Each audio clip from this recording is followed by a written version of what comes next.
Donc, section 3.6, on continue encore avec les expressions. Ici, on va aller voir le théorème du facteur. Donc, le théorème du facteur, ça va être un théorème qui va nous permettre d'aller factoriser des polynômes de degrés supérieurs à 2. Donc, jusqu'à cette heure, on avait vu des degrés de 2 ou ceux qu'on pouvait factoriser à l'aide d'un facteur commun. Mais qu'en est-il des degrés supérieurs? Bon, on va se servir du théorème du facteur. Premièrement, lors d'une division, si on trouve un reste de 0, un reste nul, on dit que le diviseur, c'est un facteur du dividende.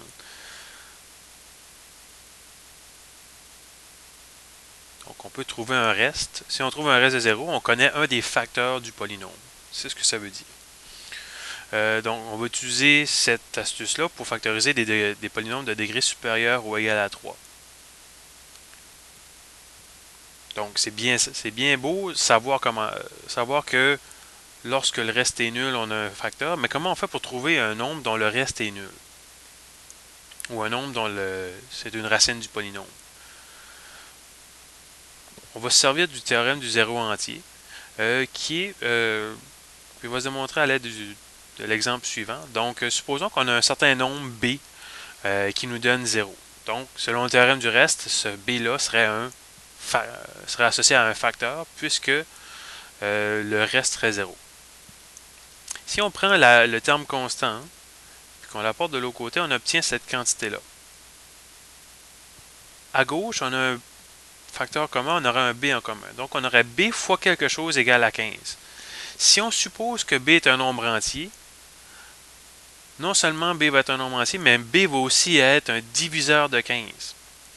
Puis 15, qu'est-ce que c'était? C'était le dernier nombre de notre polynôme. C'est ça qu'on va se servir pour trouver essai-erreur quel nombre va nous donner un reste de 0. Donc, on va aller factoriser ce polynôme-là. Donc, x à la 3 plus 3x au carré moins 13x moins 15. Puis on veut le factoriser complètement, donc le plus loin possible. Pour faire ça, on sait que le paramètre b ou le b qui va nous donner notre reste de 0 doit être un facteur de 15. Donc, on va toujours regarder quel est le dernier nombre de mon polynôme, puis on va trouver ses facteurs. Donc, les facteurs de 15, en fait, c'est la liste de tous les nombres qui divisent 15. On a 1 fois 15 qui donne 15, 3 fois 5 qui donne 15. Donc, on a tous ces nombres-là. Et on a dit que ça devait être un nombre entier, mais on n'a pas nécessairement spécifié qu'il devait être positif ou négatif. Donc, chaque quantité peut être à la fois positive ou négative. Donc, on a 8 valeurs à essayer, essai-erreur, pour essayer de trouver laquelle de celles-là va nous donner 0. Par exemple, si on commence avec 1, ça va nous donner 1 à la 3, plus 3 fois 1 au carré, moins 13 fois 1, moins 15. Donc, ça va nous donner 1 plus 3 moins 13 moins 15. Ça donne moins 24. Ça veut dire que si on divise par x moins 1, on a un reste de moins 24. C'est pas ça qui nous intéresse. On va avoir un reste de 0. Donc, on va continuer avec des valeurs là-dedans jusqu'à ce qu'on trouve un reste de 0. Si on prend moins 1,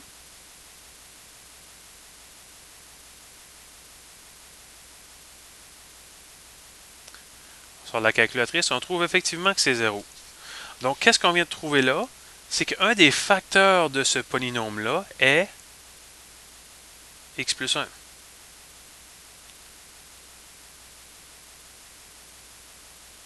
Donc, ce polynôme-là peut s'écrire comme étant x plus 1 fois un autre polynôme.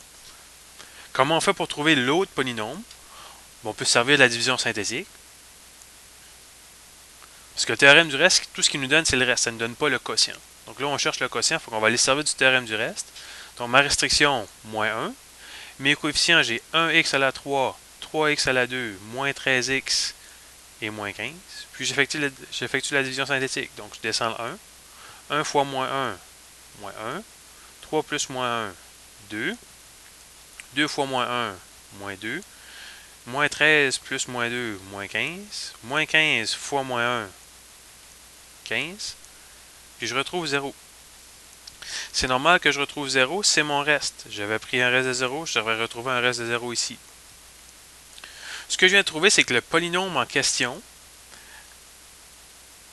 va être aussi facteur de x au carré plus 2x moins 15. En fait, ce polynôme-là fois x plus 1, si vous distribuez tout ça, vous allez retomber sur le polynôme initial. Nous, c'est pas l'objectif. Nous, on veut factoriser ce polynôme-là. On l'a fait une première partie. Puis là, ici, c'est pas nécessaire d'aller utiliser le théorème de factorisation à nouveau. On a un polynôme de degré 2. Donc, on cherche deux nombres qui ont un produit de moins 15 et une somme de 2. Ces deux nombres-là sont 5 et moins 3. Donc, factorisation complète de ce polynôme-là. X plus 1, x plus 5 et finalement x moins 3.